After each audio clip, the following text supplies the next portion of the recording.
This is incredible, the amount of research that he's brought together in this one volume. He's covering everything from science to ancient civilizations to modern theories, you know, it just everything is in here. What is interesting here is that Lethbridge found that everything in the physical world started at nothing and ended at 40 inches. Everything on this physical plane came in that category.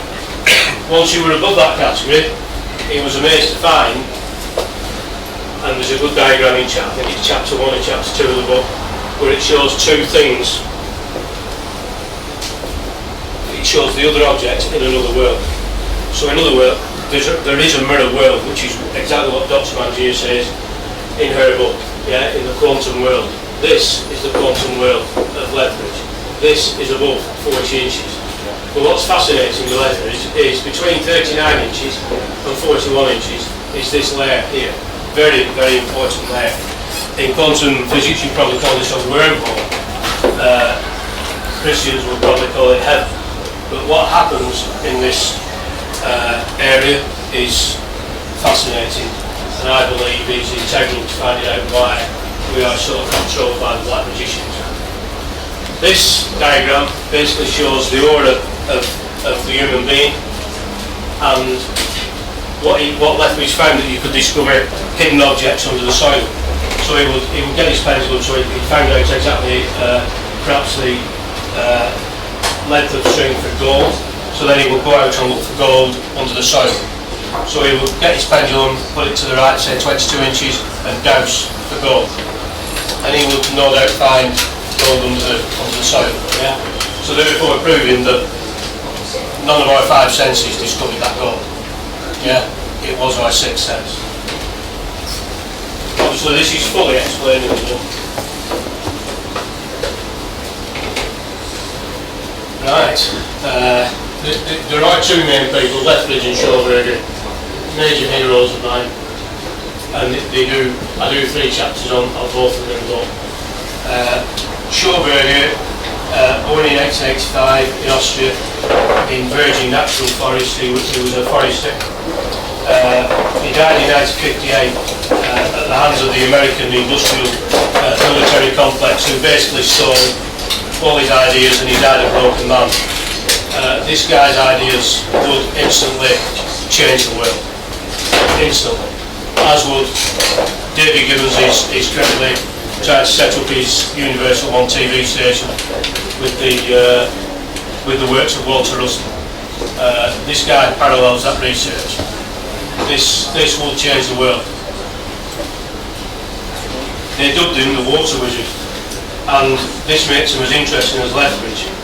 But he also took it a stage further by not only discovering water's intelligence and its consciousness, but he did this in a unique way. He did this by detaching his consciousness into the water. He used to sit and watch the water flow by, fall into a hypnotic trance, and his mind would go into the water, and he would fetch back the water's hidden secrets. Those secrets are immense, and they're covered at length in the book. These are quite complex diagrams, but I'll try and simplify them. A mainstay of the book as well, obviously, because it's esoteric, it covers white magic and black magic, and how we can manipulate each other's consciousness, and how the black magicians have done this through the war on terror, and how this could be involved in 9/11 and 7/7. Here we have geometry. We've got the pentacle, we've got the pentagon, and all the mathematics that are integral to these shapes. You can also draw an egg in this as well, are all to do with the Fibonacci code, yes, which is integral to nature and the balance between male and female. It is no coincidence that the pentagon is shaped as such and manipulates a lot of what and controls a lot of what we think. This diagram you could sort of explain in an I Ching sort of way. Callum Coates, who wrote Living Energy, where I took this from, describes this as the Berlin Wall. Lethbridge found this with his pendulum experiments, that everything on this dimension from 0 to 40 inches, we live in a world of duality. Everything has an opposite. Okay? This was done by pseudoscience, but tabulated and proved beyond reasonable doubt. And this is very similar. So these opposites have a balance. Yeah? So there's one extreme to the other. So we have order, chaos, quality, quantity, pressure, suction, heat, cold. Callum Coates said that those balances were perfectly balanced with the Fibonacci. Yeah? So the more quantitative elements were male and the more qualitative elements were female. That's why females rule the world. Yeah?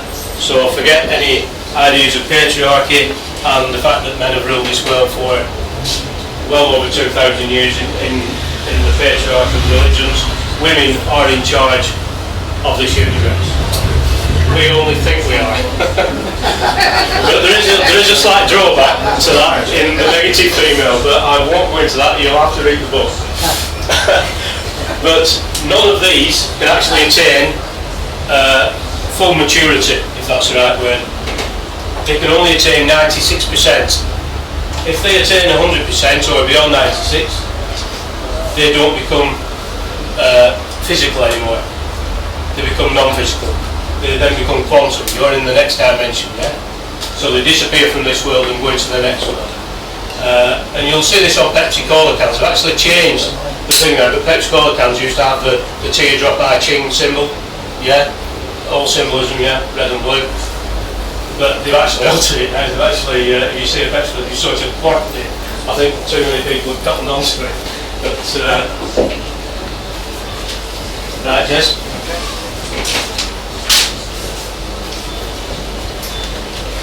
Right, the Da Vinci Code project. Dan Brown, if you ever bought the original box set of the film, Dan Brown goes into, he tells you 6 codes within the book and how to find them, and different methods of finding them. I found 103. A few more than Dan Brown. This film and this book, I remember Andrew, my son Andrew, reading the book, and soon after I watched the film, and he said he couldn't put it down. And when I watched the film, like it says here, though not the greatest or enthralling cinematic offering ever on the face of it, though it does lend us a fantastic and perhaps unique opportunity to highlight all aspects and interconnected themes within my book, which is the sacred balance of male and female, ancient history, ancient science, the bloodline, the black magicians, the cut-off point between this world and the next, esoteric symbolism, massive esoteric symbolism, and aspects of the occult. Once you read my book and then watch this film again, you'll not ever see it in the same light. It is a fascinating subject. That's it. Right, just a really quick example here of esoteric symbolism and how we can be so easily duped. Yeah. This is an awareness test. You want to pause it? Do you want to pause it, Jess? How many passes does the team in white? Right. This is actually a cycle awareness video. it's nothing for the Da Vinci Code. Right. How many passes does the team in white make? So please concentrate on these 4 guys, yeah? And you'll find the answer. Watch really closely at the white guys.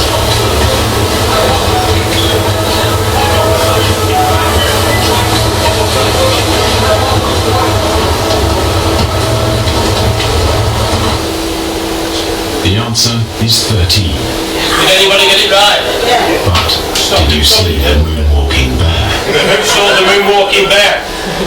Yes, well there's always one clip, sorry. You want to play it back?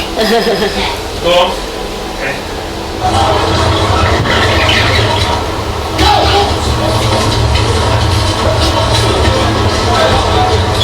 Here we go.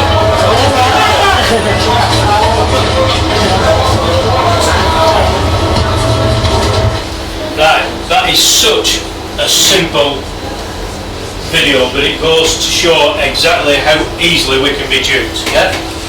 You're watching one thing. Darren Brown is excellent at this. He doesn't get a good ride in my book, but he's an excellent artist and a brilliant showman. I don't agree with his theories or concepts and what he does, but that is a really good analogy of what this guy can do, yeah? And what we can all do, how we can dupe people and how we fail to see what's happening. Now I'll show you 2 videos from my website that actually highlight this subject matter within the context of what we're talking about. Can you go up, maybe, Jess? That's as big as I've got it. Oh, dear. Have I did it now? Not quite, but I can pretty much remember what I see. Let me turn it, Jess.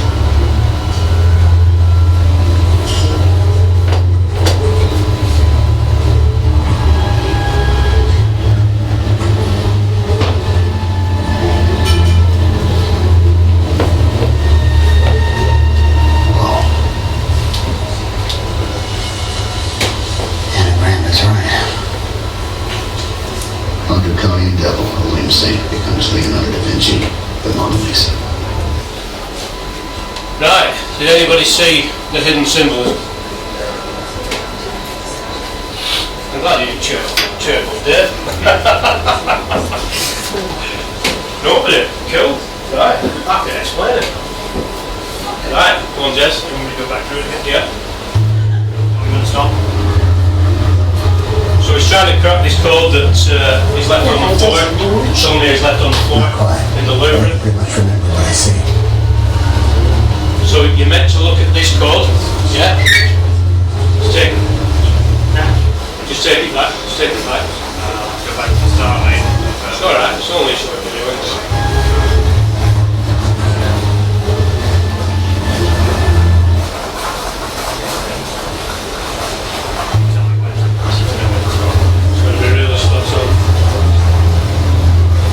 Have I did it now? Not quite, but I can pretty much remember what I see. No. Right, those 2 words. Cardinal, divine. Yeah? He scribbles them out. They're not important. In fact, very important. Yeah? And there's the cinema goers, the film watchers, never see it. Nobody ever sees it. Yeah? But this is so important to what is hidden within the Da Vinci Code project, yeah?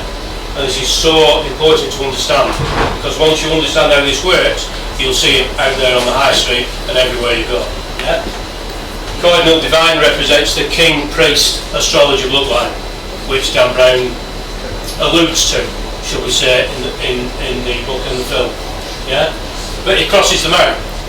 Langdon crosses them out, they're not important, yeah? So he crosses the most important things out.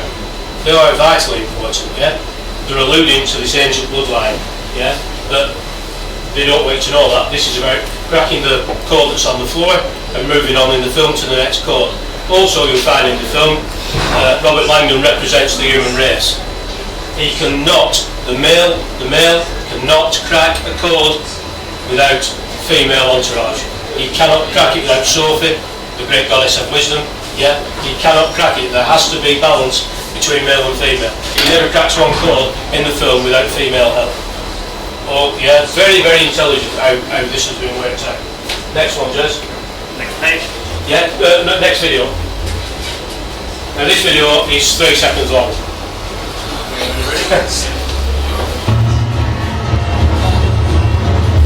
Right, just put it back at the beginning and just stop it straight away. There, right. That's how long this footage is in the film. It's 3 seconds, yeah? But the previous footage in the film actually tells you who these 2 people are on the bus. Now, if you haven't read their books, you wouldn't know who they were. They're actually Lynn Picknett and Clive Prince, who wrote the Templar Revelation, the Siren Revelation, many other books, detailing hidden occult knowledge of Leonardo da Vinci, and Dan Brown said that he took a lot of his research from the Templar Revelation. Now, these two guys, and I met Lynn Picknett at the Saunier Society, and she was cock-a-hoop about getting this role in the Da Vinci Code. Clive Prince is a very quiet, mild-mannered guy, big guy, but Lynn Picknett she's a star, yeah? She wants to tell you all about it, very clever lady.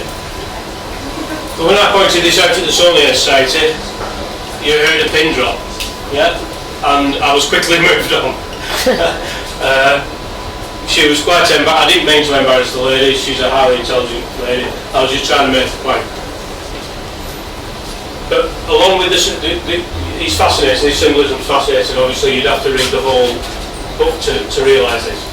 But what we're looking at here, and it'll be hard to see, we're looking at the number at the front of the bus, we're also looking at the advertisements on the side. One thing that you'd never look at. The number on the bus is 11, and the advertisement has the month of September the 11th. Yeah? Also, the other massive terrorist atrocity, so-called terrorist atrocity to hit modern times, besides the tube trains, was a red London bus. When I pointed this out at the Saunier Society, there was utter silence, like I trod on a landmine. Yeah?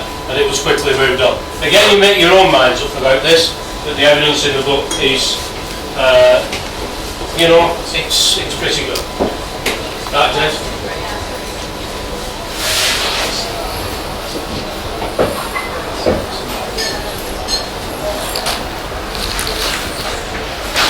Right, this is where it gets... Right, I'm not going to spend a lot of time on this. This is where it gets really deep. Okay? We've covered quantum physics, you know, a little bit, and the next world. We mentioned time travel with Lethbridge. One thing Lethbridge did say, that when you transcended 41 inches, when you went above 40 inches, in the next level, time existed. Time doesn't exist on this level. We think it does, it's a paradox, yeah? And you'll find this in the Narnia movies, yeah, because the kids go to Narnia and they grow up, and when they come back in the wardrobe there's only a couple of minutes gone, yeah? This is what Lethbridge found with his pendulum experiments, yeah? And at the end of the book, in the postscript, we go into this in detail, especially with Christopher Knight's findings with who built the moon and things, yeah? Chapter 22, just before the postscript, deals with real life experiences of breaking through the veil. One example being the guy that cut his arm off. Go on. 27 hours, yeah, the film was on. Aaron Ralston. That's the one, Aaron Ralston. Many examples in the book. Near-death experiences, all sorts of different. Alfred Watkins, the guy who discovered ley lines, yeah, just walking along one day, saw the panoramic view of the ley lines down south. All sorts of different scenarios of how people have actually pierced the veil. Yeah. Who built the moon? This was the book that really pushed me to write the postscript. Fascinating book, and a bit of a long-winded way to get to the secret that lies within our DNA, the transcendental secrets, yeah, of how to get into the next reality. They talked a lot about Alexander Thom's megalithic yard and how it relates to ancient measurements. Fascinating stuff. Then we go on to DNA and our holographic reality, and also covered Colin Wilson's 7 steps towards his theory of faculty X. Again, faculty X is transcending Lethbridge's 40 inches. Alright, right, when we talk about holographic reality, it took me a while to get my head around this, as I was researching it, as a lot of these subjects do. But where holograms couldn't be invented until laser beams were invented. Now, this generally describes how a holographic image, and we will see these more and more with kids' games. These will come more to the front in years to come. But basically, this singular beam that comes out of the laser is split into 2 with these beam splitters. You've got your physical object here of the apple. The beam carries on. This one's deflected off the apple. This one's deflected off these 2 further mirrors, and you've got your holographic image. It's not real, it doesn't exist, but it's there. Yeah, you can see it. You can put your hand right through it. Now the analogy I have with this is to do with our DNA and our holographic reality with our own DNA, yeah? And how that can be manipulated through language and resonance and black magic, yeah? But basically, if you can take this as the higher consciousness or God or whatever connotation you want to put on it, yeah? And this is our physical body, so the message comes down from God, yeah? So the concept, the idea that is on, that these alternative researchers are saying, that's the area we came from, yeah? We didn't just come from the primordial soup. We actually came from another dimension. The ideas and concepts are hidden on the other direction. There is a mirror world, yeah? So within this laser beam that comes down, you have the physical reality of our bodies, but you also have our spiritual concept, which is the hologram. And the hologram is our everyday reality. This is the matrix, yeah? But it's also where we go. This dies and goes to dust. This carries on to infinity and eternity, yeah? All the evidence in the book points to this beyond reasonable doubt. Okay, then. So, did we begin at the end? The Big Bang, black holes and the singularity? Or did we begin at the beginning? Who knows? There are no definitive answers to this, just a lot more questions, yeah? But we need to answer them, we need to ask them, yeah? We need to research this, to find out more about ourselves. The more we do this, the better we'll have, yeah? We cover a thing called anybody know what a Mobius loop is? I'm from Preston. A band from Preston! Oh, comedians are on next to it. Well done. A Mobius loop is, if you've ever had the Christmas decorations, where you're at school and you link the links together, yeah? Well, if you take one of the links and twist it, like a figure of 8, you can actually go all the way around the shape, three-dimensionally, without taking your finger off, yeah? It's a really good analogy of what happens with this level of reality and the next level of reality. Is it a Mobius loop? Are we stuck in a cycle of perhaps infinite reincarnation where our souls keep going round in this Mobius loop, and it's known for the symbolism on these sides of the Virgin vans. Richard Branson uses this symbolism, yeah, because he knows all about this. But the Mobius loop seems a great analogy with what could be happening with this level and the next level. And if so, does the evidence in this book point to an escape route for our souls? Because Lethbridge actually found that when he got to 80 inches, which was 0 to 40 inches was the physical world, and 40 to 80 inches was heaven, or the quantum world, but he also found that life began again after for 80 inches, so there was a 80 inches to 120 inches, yeah? But unfortunately he's let the string be too bloody long to really find any proper answers. So, but he did find that and again time, he said, began like it does here, yeah? It's only that middle area, that heaven, that wormhole, where time disappears, yeah? So, and if so, does the evidence in this book point to an escape route for our souls? Can we ultimately escape the seemingly age-old repetition of reincarnation? And in so doing, look back and say to ourselves, because it may be actually us, not the black magicians. We may blame the black magicians for what goes on, but let's take some responsibility here, yeah? Let's find out about ourselves. And perhaps we may look back and say to ourselves, have you got the feeling you've been cheated? That's it.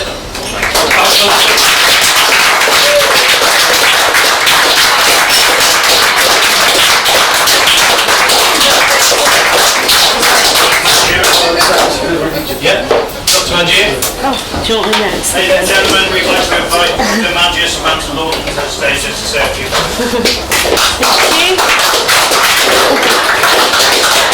I think we've we've just found Punk's answer to Robert Langdon. The amount of symbolism. Thank you very much for inviting me to say a few words, and it will be just a few words.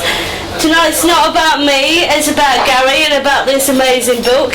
And when he sent it to me, I put it as a PDF on my iPad and immediately realised I've got to have the book, because there were so many things that I wanted to highlight, and it just covers so much. And anyone who writes a book, it's an amazing achievement. But this is incredible, the amount of research that he's brought together in this one volume. He's covering everything, as you've just seen, from science to ancient civilizations to modern theories. It just everything is in here. You may not agree with everything, but it really does deserve a place on your bookshelf if you're interested in anything like alternative. I suppose everybody in this room is is going to, and we could be here at the launch of a modern classic. That's because he's really brought everything together. It's a phenomenal achievement. So, congratulations.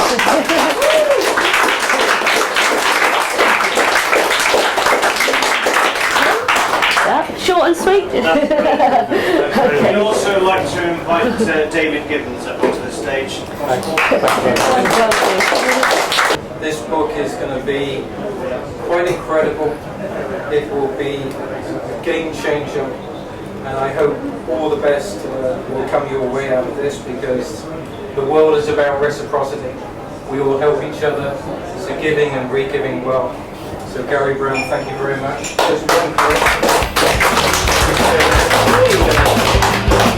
Thank you.